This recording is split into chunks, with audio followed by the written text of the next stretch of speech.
Now, when Allah and His Messenger talk to men, when the Prophet ﷺ is advising men on how to treat women, what is the emphasis? The emphasis is in terms of kindness and love.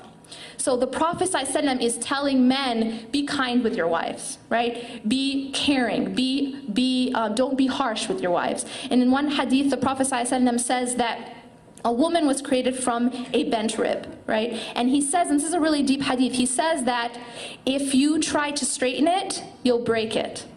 But if you leave it as it is, you'll enjoy it. So what does that mean? Well, women are a certain way, and they're created that way, right? We didn't bend our own rib, we didn't make the rib bent ourselves.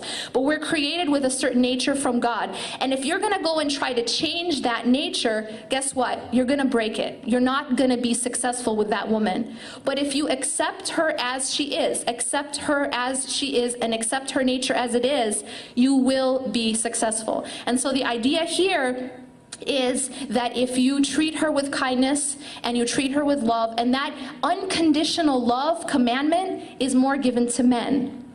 Because men, on the other hand, have the idea usually, on the mirror of the women, is that I'm only going to be kind and loving to my wife when she's respectful to me.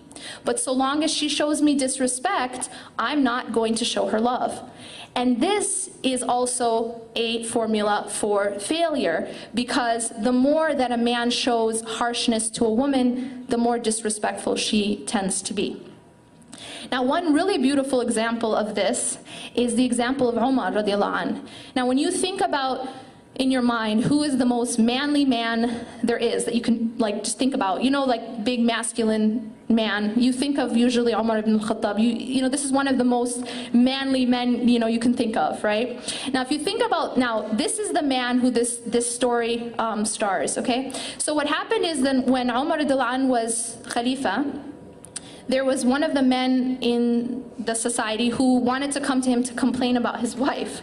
Now, I guess the women of Ansar were kind of strong, right? So he was gonna go complain about his wife, and then when he got close to Umar radiallahu anhu's house, he heard Umar's wife raising her voice to him, and he kind of turned around to go back. And Umar radiallahu anh came out and said, asked him why he came, and he said, well, actually I was coming to complain about the same problem that you have. So Umar radiallahu anh at that time told him something very wise, and he said that my wife, she cooks for me, she cleans for me, she takes care of me, and she takes care of, my home, right? Can I not overlook it or be tolerant when she's, raising her voice or she's talking in a disrespectful way?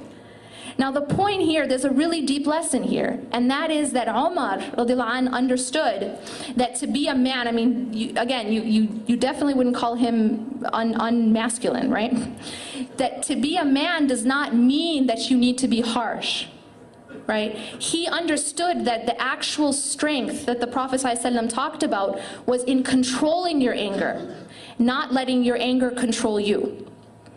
So, if you look at, again, this advice that we can look at from the Prophet ﷺ, from Allah, that's where we should be getting our sense of self-worth and what it means to be a woman and what it means to be a man. And until we can use that as our standard, rather than society, rather than, popular culture, we're never going to be successful.